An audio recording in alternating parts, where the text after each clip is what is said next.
welcome back. This is my channel. We do like to have fun here, but it will always be sustainable fun. And with that being said, today's video, I'll be showing you everything I've upcycled in my whole life. I'll be honest, I'm absolutely no professional when it comes to handling the sewing machine. I very much love to kind of improvise when I'm sitting at the sewing machine. I do make a lot of mistakes, but it's very fun sitting in a place where I kind of don't know what's going on and teaching myself from the ground up how to create, but creating in a space to where nothing I do is wrong. Well, except if I break the sewing machine, then that's probably wrong. But minus that, nothing I really create can be wrong. And because of that, I've really enjoyed this part of exploring creativity for me in fashion and sustainability. Yeah, it's like, you know, fuck the rule book. Of course, y'all know that I have a vintage resale shop, so I'm constantly in the thrift store. With that, I've come across a lot of pieces that just needed a little bit of TLC. Like, a lot of these vintage pieces too are made with such great integrity and structure that just repairing the little bit that's broken, it still will last you a hell of a lot longer than the clothes you're buying new, which is surprising.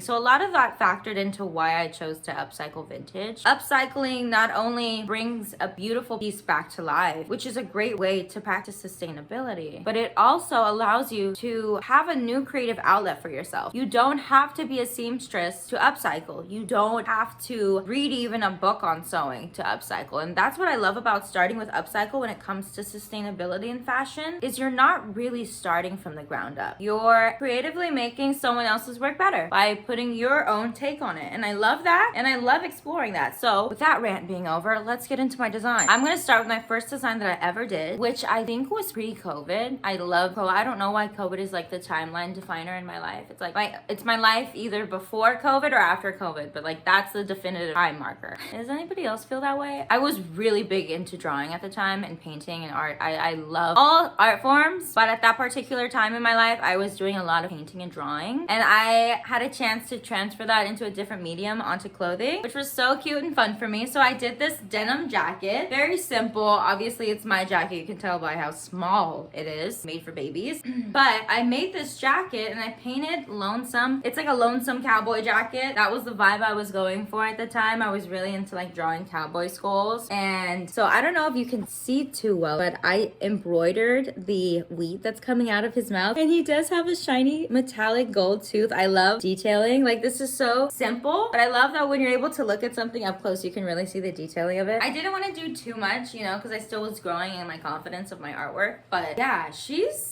really cute, and I really applaud myself for like the little shading I tried to do on the hat. I feel like I have to mention it. These are not all the pieces I've upcycled in my whole life. I have sold quite a few upcycled pieces, which I do kind of regret, but nonetheless, we won't focus on that. Okay, guys, the second piece I've upcycled were a pair of pants that I still own and rock to this day. They're probably one of my most beloved upcycling projects. There are these Levi denim jeans. If you would believe it, this patch is actually a vintage paper plate, not paper plate. Why do I keep calling it paper plate? It's a vintage placemat that I got at the thrift store, and I thought the colors and the rooster on it were so cute. Also, these patches, which are super cute, are also from the back side of the placemat. The placemat was super cute. I will say I used very minimal sewing machine with these, and I did a lot of hand stitching. So this whole big patch is hand stitched onto it. I wasn't yet ballsy enough to tear the seaming of the denim pants that you're supposed to. And yeah, I literally hand stitched this whole thing on I don't know how long it took me sitting there hand stitching this, as well as the patch on here and the patches on here. These are both hand stitched. This, I watched a YouTube video, how do you do like an embroidery, and guys, I cannot find that YouTube video, and I don't know how to do this. Like, this is literally a one and done thing. So if any of y'all know like the technical term of this type of embroidery stitch, let me know in the comments, because I need to find that video that taught me how to do it so I can relearn how to do it. But yeah, so these are the second pair of clothing items I upcycled in my life. Let me know what y'all think. Okay, and then the project after that, I finally got, so after those pair of pants were a success, and everybody was like, oh yeah, look at your pants, that's so cool, what did you do? I was like, you know what, I need to do another pair of pants. And I kept seeing these celebrities wearing these upcycled pants that just had patches everywhere, everywhere, everywhere. And I was like, you know what? I'm gonna try to do that because that looks like you don't need to have any sort of professional seamsmanship. So I grabbed my seam ripper finally, and I ripped the seam of the jeans, and I literally went to town. I also put buttons because I thought it was cute. I wanted to do like a mix of stitchings, a mix of patterns, fabrics, textures, just literally a collage of everything except stuff that makes sense. So this is like my nonsense pants, as I call them.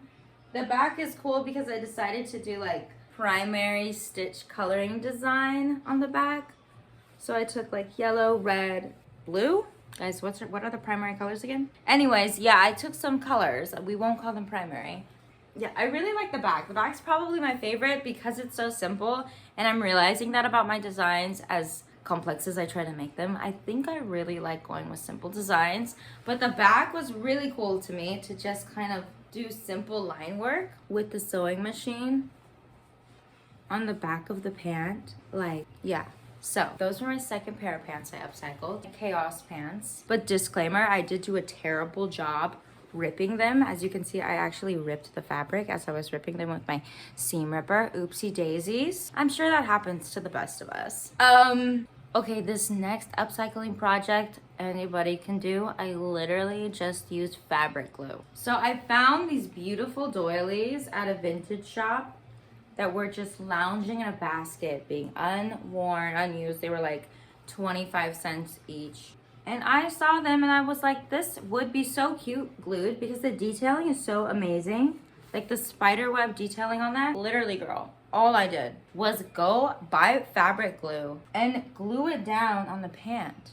And they are literally so cute to me. Like such a classic, cute upcycling. I feel like anybody can do this. You can do it for sure. You better go out and do that. This is another pair of pants that I used very, very, very minimal sewing machine on to upcycle them and make them cuter. So these were ones I got at the thrift store. They were a basic linen cotton on pant. Bleh, boring. I was like, these are so boring. It needs cute design work on it. These are the pants. They're so cute. I don't know how I'm ever gonna sell them. They don't even fit me. They don't even fit me. They're not even close. They're a size 6. I'm a size 0. But look, I put this patch on it that I had in my closet. It takes guts to be gentle and kind. Epic. Literally just ironed that on. Then I had some lace. I literally just cut the length of the pocket on the side and glued with fabric glue. Like, so simple. Also, so fucking cute. Then, literally at the bottom, 2 patch doilies. Literally, guys, I'm telling you, these at the fabric store, like these at the vintage store, you can find these for less than $1. They're so cute. They're so unique. I saw this one and I knew. I mean, these type of patches deserve a second life. They're too beautiful to be left in the little bucket crying. This patch literally has hand-stitched flower on it. This was another one I was like, this is an art piece. Some lovely lady worked on this. She was so proud of it. And now I can display her work on these pants. And I think that's beautiful. Beautiful. Oh, wait, I forgot I did this. Oh yeah, this is where I used the sewing machine. I did sew a denim patch on the back pocket, which you can tuck in. Lava. Yeah, so somebody convinced me to sell these to you because I don't know how I'm gonna do it. I just love them so much. I might just tailor them to my size. I don't even think that I mentioned this that I'm wearing is an upcycled project of mine. It's literally just a placemat doily I got for 50 cents, sewed on some back fabric straps, boom, and yanked it. I mean, now it's a cute corset. Now it's a cute little, you know, guys, sustainable, cheap, 50 cents? Why are we not doing this more? Why? Guys, I would like to say disclaimer, I did have a whole script for this and then I am remembering right now that I am not using it and I'm freeballing. I'm winging it. Oops. Next piece I did, this also is one of my personal favorites that I probably will never sell, is this Wrangler denim top I upcycled with this cute Wrangler top I upcycled. I was exploring design with this. This was like, I was like, you know what? I can't just keep cutting the fabrics into squares. So what can we do? And I started exploring with shapes, and I had a lot of fun with this. But I definitely want to do more design work like this. The duck patch is just too cute to pass up. I had to get a duck patch. I see a duck, I get a duck. I need the duck. So yeah, next project. This one, I feel like anybody can do. This is, I probably like a level 2 upcycled work. I literally just found 2 matching like tissues. I literally just laid them down. Like I was exploring what I could do with them on the floor. So I'm laying them down, kind of shaping them, thinking, okay, I could make like a halter, I could do this. And then I literally just layered them over each other with the designs. This is like hand stitched work. Put a little bit of fabric glue, reinforced it with a stitch, got some lace and sewed it on the corner. So literally the most simple, easiest halter top. I mean, guys, this is a level 2. This is a level 2. Go to the thrift store, find 2 matching hankies, overlap them, simple single stitch, fabric glue, stitch. I mean, she is adorable for summer. And so freaking simple. Like, I know people are like, I've heard it so many times, I don't make stuff, I don't know how to make stuff, that's not my forte. That's bullshit. Everybody's an artist, everybody can create. And anybody, oh, my top is falling down. Okay, this is another cute upcycle top I made. So I saw this vintage placemat with the ruffles and the cute design, and how could I not buy her for 50 cents? I mean, so all I did, guys, right? You're like, what? It's still a napkin. No, it's not, because turn it around. And it's a corset top. All I did was sew fabric with these little brackets. It's so simple. And this, guys, is just bias tape. It's not even sewed. Like, I will say I didn't even sew it. But it's just bias tape. I love bias tape. Is like my secret weapon. So I find this is very useful to have in your arsenal if you're an upcycler, is to have bias tape. This is probably more of like a level 3 upcycle, just because of the sew. You have to be more comfortable with sitting at the sewing machine. I mean, not a lot of measuring, just more so. I mean, I eyeballed this whole thing. Okay, this is a piece I've been working on for a few years, actually. Probably as COVID started, I started this piece, and it's kind of been building with me since then. It's not done. I don't know when it will be done, but yeah, this is it. Pretty patchwork jacket.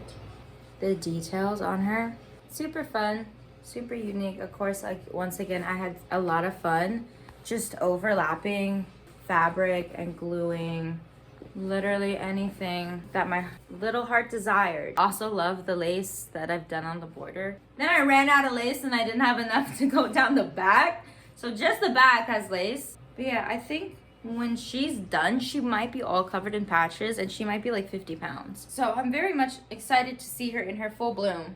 Okay, this is a project I upcycled. I found this vintage orange tag denim vest, and it actually had the cutest chain stitch in the back. This is the original chain stitch from the original maker. I love Dancing Couple. It had a lot of wear in the front. There was actually chain stitching in the front of this that someone had attempted to pick out, and it was kind of just frayed and terrible. So I still bought her from the rack because I saw the vision, and all I did was sew patches on her. Literally, that's all you have to do. A little applique, a little cover up of her flaws. So this is another cute upcycling project that literally anybody can do. This is like level 1, basic upcycle project. You don't need a sewing machine. All you need is someone's crocheted project and some bias tape. So I went to the thrift store and I found a collection of these hanging on the rack in the area where they sell blankets. Super cute, super freaking cute. Bought them, took them home. I sat on them for a bit. I was like, what can I do with this? These are so cute. I could put them on a purse. No, it was festival season, hear me out. My sister was like, I need something to wear, sis. What can I wear? We're gonna be outside, it's gonna be hot. I want something cute, but I want something a little skimpy. And I said, sis, say less. And I went in my studio and in the span of 5 minutes, with the help of a little bit of bias tape, crafted the cutest halter top for a festival. Voila. Literally, She is the perfect festival top ever. And you know what? I not only made one of them, I made two, so Sissy and I can match. And girl, I'm telling you, bias tape will save the day a million times. We're down to the last two upcycling projects I've ever done in my whole life. And they just happen to be my favorite. So this is one of the latest projects I'm working on at the moment, and I got a lot of inspo from other creators online that I follow. They do a lot of awesome, super fun applique work and design, and I was super inspired by seeing a lot of their work. And so I made this design, this jacket, which I like to call my garden jacket. Put on cute little patches of a carrot and a tomato, and on the back I put a little rising sun. So darling. Little elbow patches that I'm still sewing on by hand. It takes a while, but so cute. Definitely gonna wear this in the spring with some denim. My little gardening jacket. I wanna put more vegetables and fruit on it because she's still kind of empty. I really like project where I put real shaped objects with the fabric, and I love it. I love her so much. Yeah, I was definitely inspired with the using different patterns to make the fruit. So I hope you didn't leave, because if you leave, you missed out on the best piece. This is the best upcycling project I've ever done. And yeah, it's kind of been hard to top anything I've attempted to do after this. This was just so iconic and a spur of the moment. I had no blueprints, no idea. So let me tell you the backstory of her. This is her, you guys. Let me give you a little backstory on her. So she is made from a collection of just fabrics I've thrifted along the way. Guys, how she started, you're not gonna believe it. You just won't. So you know that jacket I just showed you? Believe it or not, it did have shoulder pads, as a lot of older vintage items do tend to have. And so I was accumulating a lot of shoulder pads that I didn't want to throw away, because it's hard for me to throw away things that can still be made use of. All right, I'm not a hoarder, be quiet. I just care about the earth. So with that in mind, I was looking at the shoulder pads, and I said, hey, these shoulder pads look like booby pads. I was like, hold up. I grabbed my mannequin, and from there, I must have channeled some sort of abuelita in me that knew what I was doing, because I don't know what I'm doing, and I still don't know what I'm doing. So the fact that I created this is mind-blowing. I mean, I literally just made this out of scraps, and it's a whole top. This is something I'm really proud of, because this was something where I didn't just add on to someone else's work. This was something that I made of my own. So cool. So yeah, I just want to let y'all know that you should go out there and try to create. Even if you feel like you don't know what you're doing, that's kind of like a plus for you. It kind of like will like work out in your benefit if you don't know what you're doing, because it's like more fun if you don't know what you're doing. So I encourage everybody to go to the thrift store, go to the fabric section, find stuff that is being abandoned and being sold for under $1 that otherwise would end up in the landfill and being unloved, and give it a new life. Who knows? You could also sell it, make money. You could keep it, brag. You could do what I do, make a video about it. But you know, explore your creativity and do it while being sustainable. That's all I ask. That's all I hope to achieve from this video. And yeah, we'll see you later.